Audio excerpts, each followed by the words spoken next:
Muy buenas tardes tengan todos ustedes, bienvenidos a Memorial del 2024 en su emisión vespertina en la que vamos a ocuparnos hoy de la coyuntura, del acontecer político de cara al 2024, muy particularmente en lo que está ocurriendo en Morena, en este proceso de selección interna de candidato a la presidencia de la República, en el que este proceso parece irse descomponiendo y en el que parece también que el que está poniendo el desorden es Marcelo Ebrard.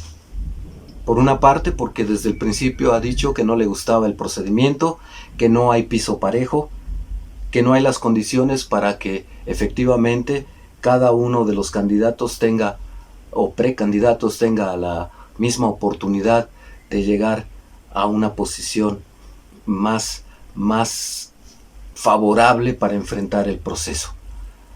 Parece que él está poniendo el desorden por una parte porque para un sector, tanto al interior de Morena como fuera del partido, y muy particularmente entre las oposiciones, concretamente Movimiento Ciudadano, pareciera que Marcelo está tratando de boicotear el proceso de manera tal que afecte lo más posible a Morena y eventualmente emigre a Movimiento Ciudadano.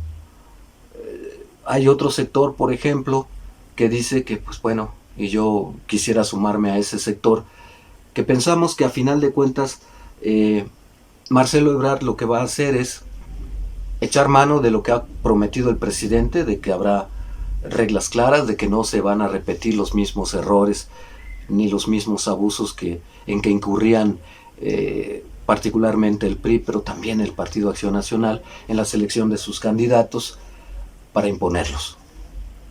Y parece que Marcelo le ha tomado la palabra, me parece a mí, y que va efectivamente sí a poner toda la carne al asador y que va a tratar por todos los medios de efectivamente conseguir la candidatura presidencial.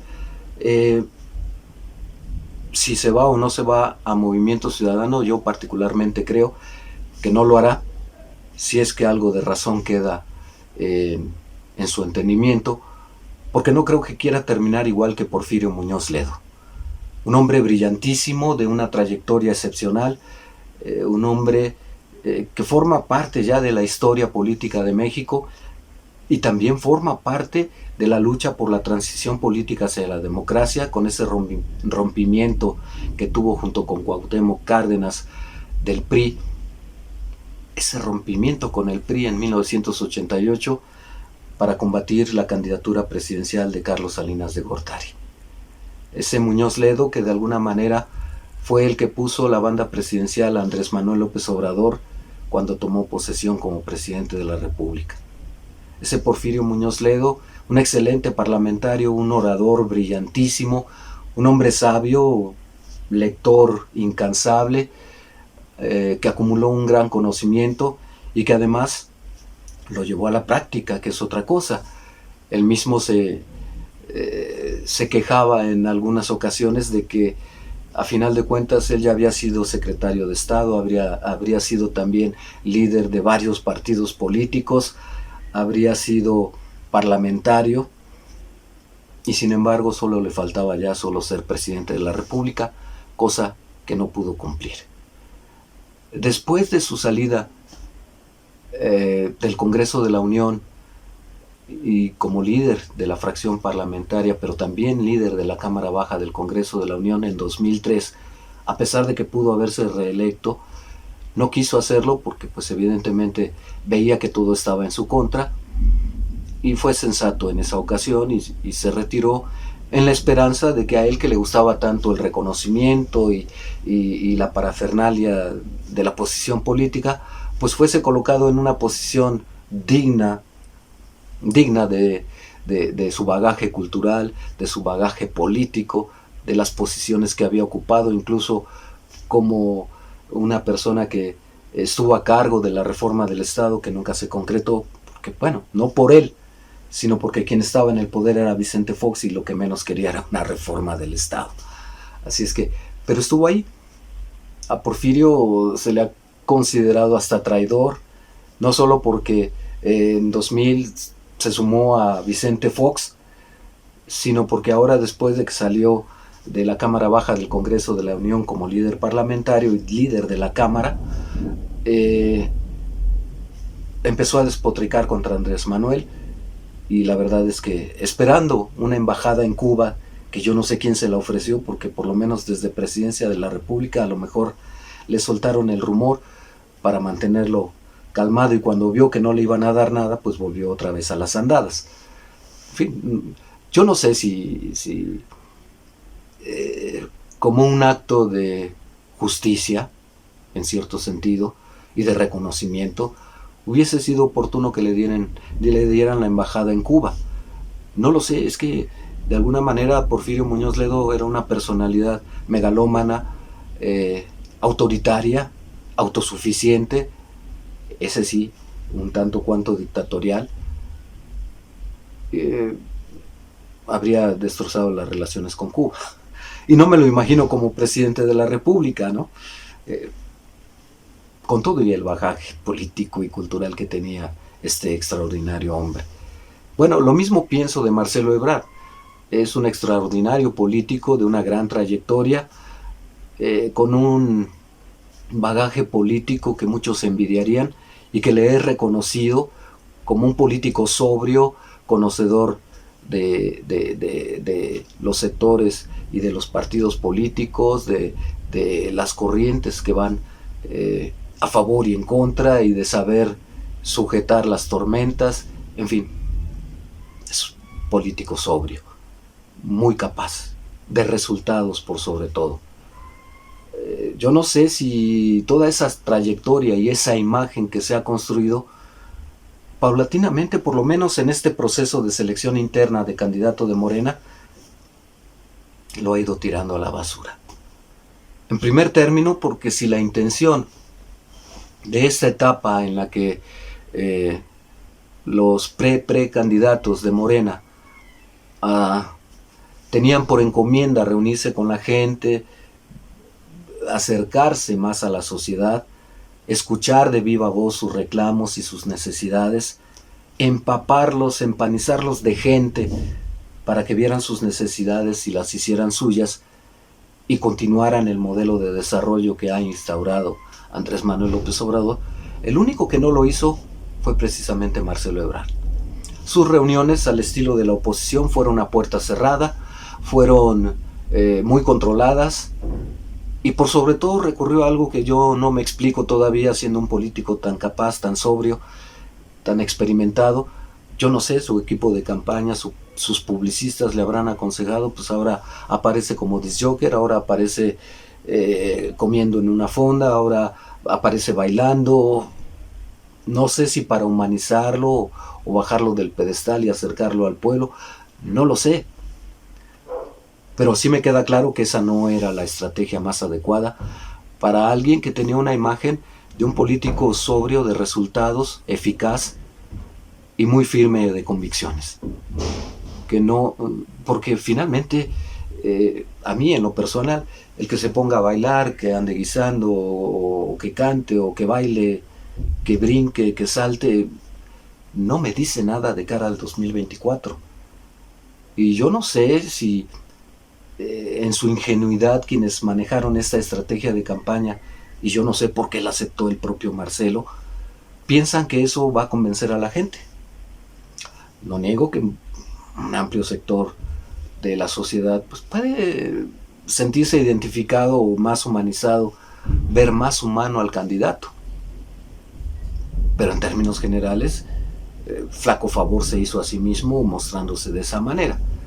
Entonces él parece en ese sentido de estar destrozando su propio camino, su propia aspiración hacia la candidatura presidencial, pero también por algunos exabruptos como estar pegándole a Claudia, decir que él va arriba y asumir la actitud de golpeador.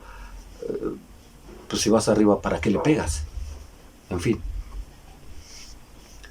parece ir destrozando su campaña, porque las críticas tanto al interior de Morena como del propio presidente, que ha dicho, aquí nadie está a la fuerza, la puerta está muy abierta y muy ancha, pareciera que lo va destrozando. Yo en cambio pienso, sin dejar de reconocer que esos son yerros de Marcelo Ebrard, porque no ese es el político que queremos ver y no nos dice nada sobre esta construcción de la memoria 2024, no nos dice nada de este hombre que siendo tan brillante pues nos sale con trivialidades, no nos dice nada, a mí en lo personal no me dice nada sobre qué puedo esperar de él. Ciertamente ha esbozado algunos proyectos como el de seguridad, por citar solo uno, que además le costó una multa ante el Instituto Electoral, el Instituto Nacional Electoral, porque estaba prohibido hablar de proyectos, simplemente era el encuentro con la gente, cosa que no hizo, o solo lo hizo con sus allegados, que ese es otro tema que abordaré en un momento más. Abordó el tema de la seguridad, pero no había en su planteamiento ninguna continuidad con la Guardia Nacional, no lo había con esa política de rescatar a la sociedad para que no tenga que verse involucrada con el narcotráfico o con la violencia. No, él le apostó a la tecnología que falla por una parte, tecnología para la cual no hay recursos porque es carísima, y tecnología para la cual lamentablemente nuestro país no está preparado porque no en todas las zonas geográficas de la República Mexicana siquiera hay luz eléctrica, mucho menos para poner una cámara o inteligente o un sistema eficaz de vigilancia, de reconocimiento de personas, etcétera, si ni siquiera hay luz. ¿Cómo lo haces en la sierra? ¿Cómo lo haces en las comunidades indígenas? ¿Cómo lo haces en esas comunidades menos de 1000 personas? ¿Es costeable? ¿Cuánto le cuesta a la sociedad? ¿Funciona realmente?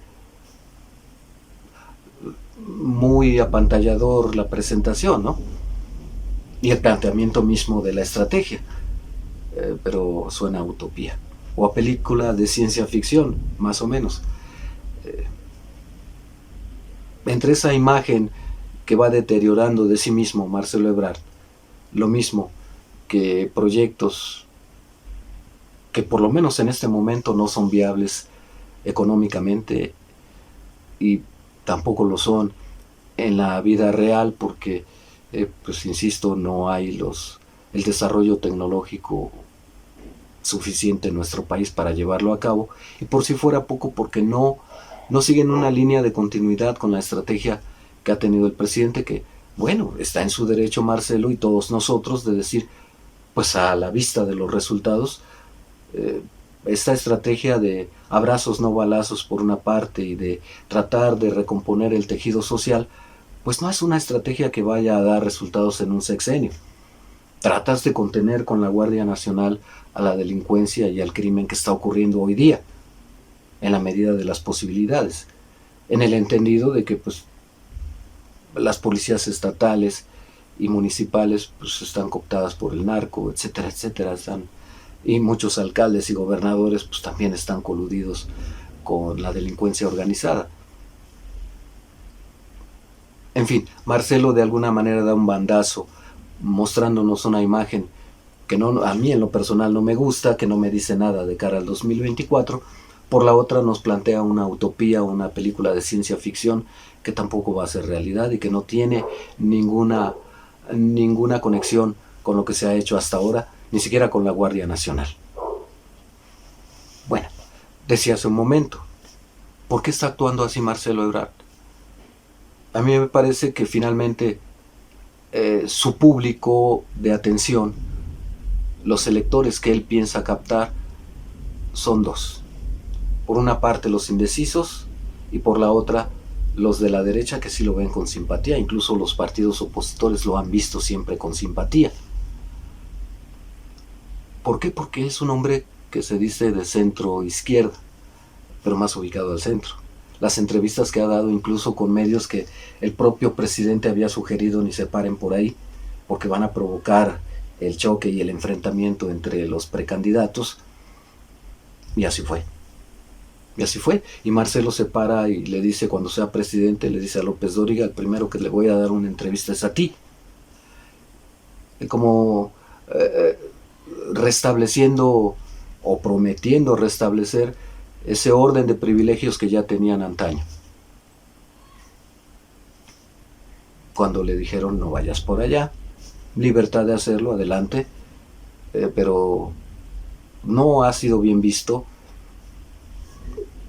que prometa que, por ejemplo, para los medios va a ser la misma situación que antaño, porque no se vale. Pero Marcelo está tratando de captar a ese bloque de derecha que por lo menos, pues ya vimos en qué líos anda metido el Va por México, como quiera que ahora le llamen o le vayan a llamar la semana que entra. Ese es el sector al que está dirigiendo su discurso, junto con los indecisos, porque los que ya tienen Morena, pues ya están con él. Y lo van a seguir. ¿Hasta dónde? ¿Quién sabe? Quizá hasta la ruptura, como algunos afirman. A la ruptura, cuando diga, en Morena no encontré las condiciones suficientes, me voy a buscar otro partido. Y ese partido, el único que queda es Movimiento Ciudadano. No va a ganar. El que gana ahí es Movimiento Ciudadano. Y eso tendrá que valorarlo. Por eso yo me inclino a pensar que efectivamente Marcelo Ebrard va a estirar la liga lo más posible dentro de las reglas y dentro de los derechos y los compromisos que el propio presidente ha hecho para que no se repita la misma tiranía del presidencialismo o de los partidos políticos imponiendo candidato. Va a estirar esa liga lo más posible y va a recurrir a todas las instancias y a todas las estrategias para hacerlo. Pero no se va a ir, porque por una parte, en promedio, Movimiento Ciudadano tiene el 7% de la población que vota a su favor. Eso no le alcanza para la presidencia de la República a Marcelo, por más que esté desesperado en ser candidato. Si lo que aspira es a ser candidato, pues ya se hubiera ido a cualquiera, incluso al PRD, a sabiendas de que no va a ganar. O sea, no le interesa simplemente la candidatura, eso no sirve de nada. Forma parte de la currícula, pero pragmáticamente no te sirve para nada. Porque no obtuviste el fin último, que era llegar a la presidencia de la República. Por eso dudo mucho que Marcelo, además de sumarse a la ignominia, de ser calificado de traidor, de volverse incluso contra el presidente y tratar de competir contra él, cuando tiene las simpatías de gran parte de la población mexicana, pues yo no creo que se atreva a pasar en esos términos, porque ese sí sería el fin de su carrera, porque ya no tendría cabida en Morena si se va, ni tendría cabida ninguna posición, y además se iría con la etiqueta de traidor, de perdedor y de un ser muy bajo al que solo le importaba el poder, de ambicioso, como lo ha dicho el propio presidente de la República. Por eso me parece a mí que Marcelo va a agotar y a estirar toda la línea, toda la liga, dentro de las normas que va imponiendo Morena, impugnándolas, diciendo esto no me gusta, esto hay que cambiarlo de esta manera, y en cierto sentido se ha salido con la suya.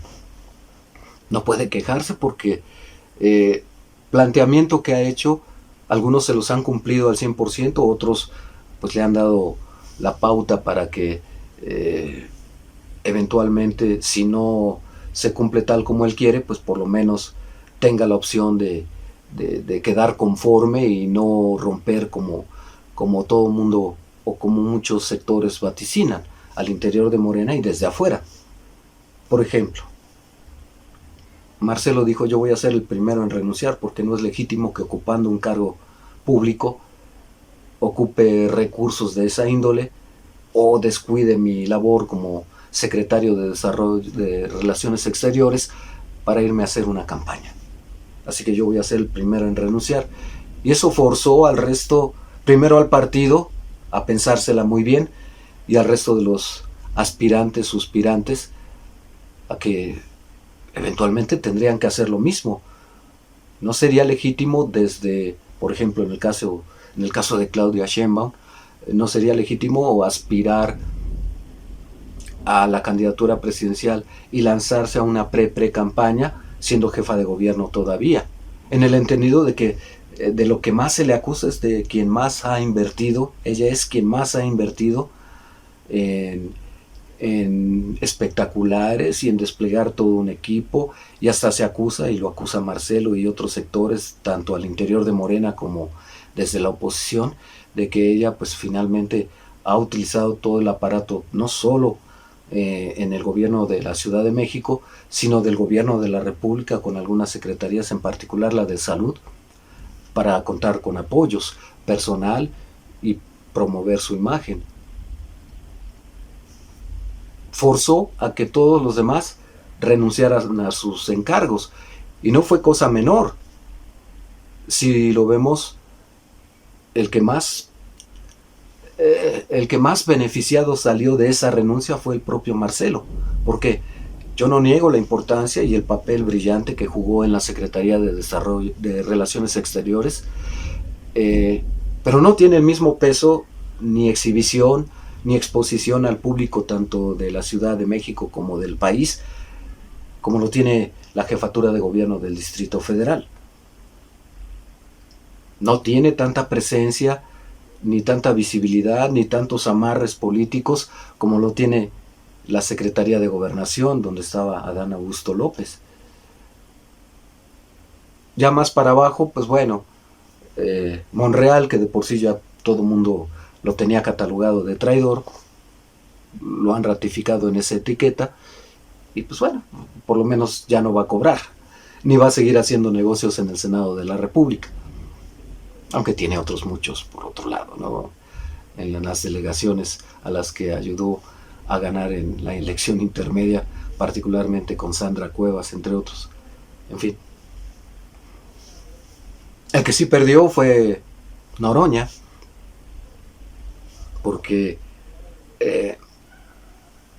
perdió tribuna, exposición y salario. ¿Y con qué se financia una pre-campaña y la campaña? Pues con dinero. De Manuel Velasco, pues bueno, yo creo que está ahí para ver qué le toca nada más, así como relleno. Y como un intento del Partido Verde de decir, pues bueno, ¿quieres que vaya contigo? Pues dime qué posiciones, cuántas posiciones voy a tener, y entonces vamos a ver si nos conviene. Porque ya había amenazado, como ocurrió en algunas entidades, de ir por su cuenta, como lo hizo el PT, y que le fue bastante mal, que también ha amenazado con decir yo voy por mi lado, por mi cuenta. A final de cuentas, lo que al PT y al Verde les ocupa, pues es más o menos designar un candidato conocido que les dé votos para no perder el registro, y si se puede avanzar un poquito más para que les aumenten las prerrogativas. En fin, yo no veo a Marcelo cometiendo el error de retirarse de la vida pública y política, catalogado como traidor, yendo a un partido que lo recibe con los brazos abiertos, porque incluso ha estado en pláticas con Dante Delgado, el líder, el dueño de Movimiento Ciudadano. Pero, insisto, Movimiento Ciudadano aglutina el 7% de la elección, de la votación nacional. A lo mejor suba al 10, 12 por ser la figura que es Marcelo Ebrard. Eso es espléndido para Movimiento Ciudadano, pero para Marcelo, pues es simplemente haber tenido la candidatura, pero no ganar. Y yo no creo que solo por ser candidato se sienta satisfecho. No le sirve de nada, y además se va a ir con el repudio y con los calificativos de traidor y de un advenedizo ambicioso. ¿Qué sigue para Marcelo? ¿Qué ha hecho Marcelo? Aparte de motivar primero que el resto de los precandidatos tuvieran que renunciar a sus posiciones, que no eran nada despreciables. Bueno, después dijo, pues bueno, que haya un financiamiento para estas pre-campañas, ¿no? Y lo hubo. Después ha dicho que, bueno, que cada quien ponga encuestadoras. Y ahora que se llevó a cabo el sorteo, no tocó la suya e hizo el berrinche de su vida. Amenazó incluso con ir a denunciar las irregularidades y los apoyos ilegales que, de acuerdo a él, está recibiendo Claudia Sheinbaum. Incluso amenazó involucrar al INE y al Tribunal Electoral, que ya sabemos que son opositores a Morena y a la 4T y al propio presidente de la República, pero son amenazas, insisto, está estirando la liga. Yo no creo que lo haga, porque en el momento que lo haga, hasta ahí llego. Hasta ahí llego. Insisto, está estirando la liga. ¿Va a ser Marcelo Ebrard el candidato de Morena para la presidencia de la República? En el entendido de que estas encuestas van a ser a sector abierto, a la población abierta. Si el tipo de elección de candidato hubiese sido como lo pedía el propio Ricardo Monreal, o como lo pedía Marcelo Ebrard, de hacerla abierta a la sociedad y que la sociedad vaya y deposite su voto por quien quiera que sea su candidato, la mano negra se habría visto. Monreal, porque sí, efectivamente, por lo menos en la Ciudad de México y en Zacatecas, moviliza gente. En el caso de Marcelo, le gustaba mucho ese método, porque es innegable que las oposiciones, incluyendo Movimiento Ciudadano, pero muy particularmente PRI, PAN y PRD, estarían felices de llevar acarreados para que Marcelo fuera el candidato presidencial. ¿Por qué? Porque es más afín a la derecha, porque tiene una escuela priista muy, muy conocida y muy acendrada, porque es discípulo de Manuel Camacho, y porque además es un hombre que le gusta más la negociación y el acuerdo.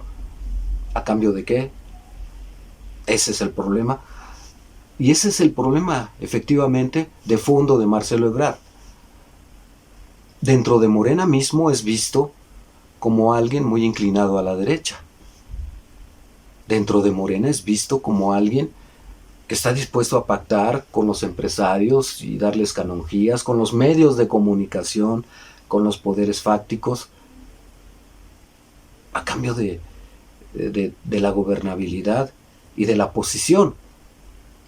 Por eso Marcelo no hace campaña ni con la gente ni al interior de Morena. Los que ya tienen Morena ya son suyos. Él va por los indecisos y va por terminar de convencer a las oposiciones.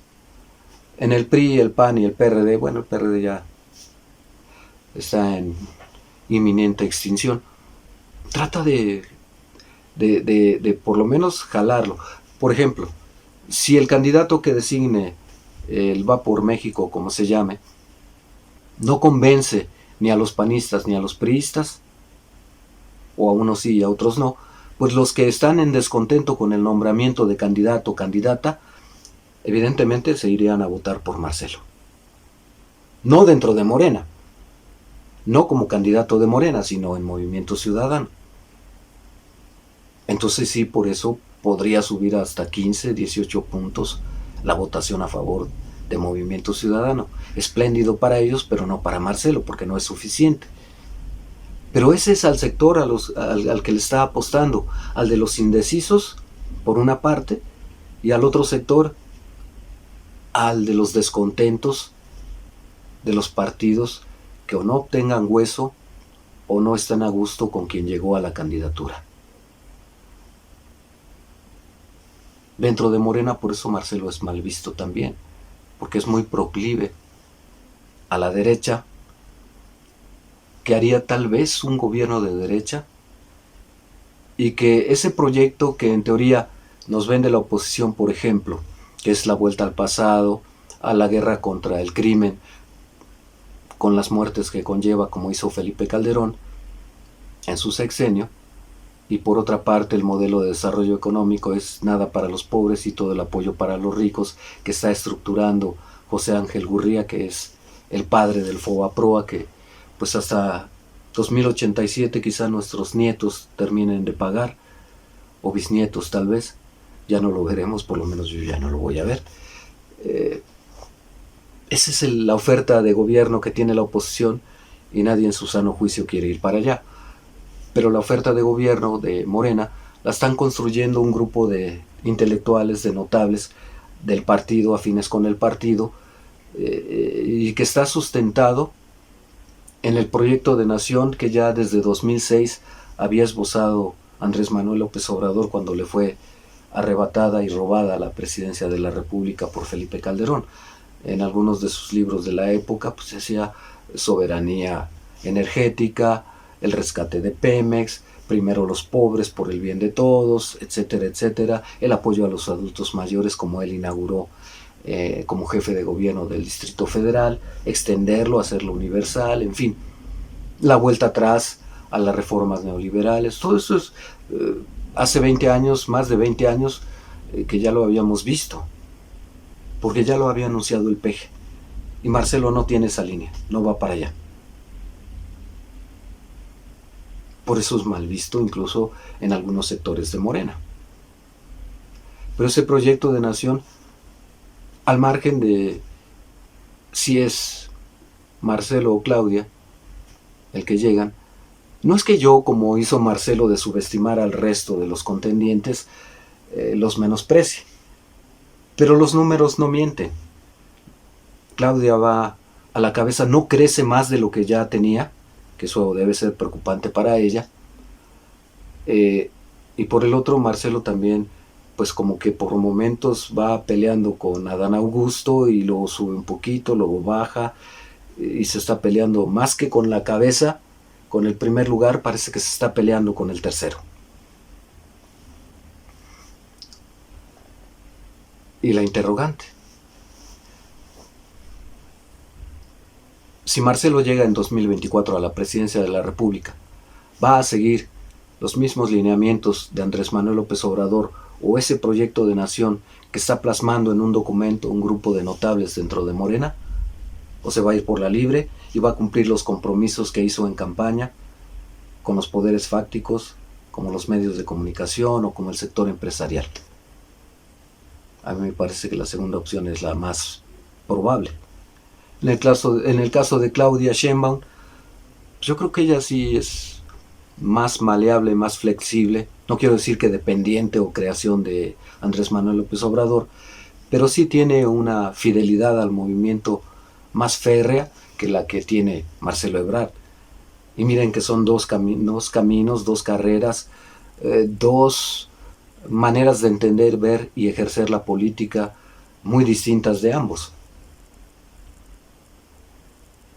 Ese proyecto de nación no dista mucho de lo que ya había esbozado Andrés Manuel López Obrador en 2006, 2005, en sus libros y en su plataforma electoral y en sus campañas.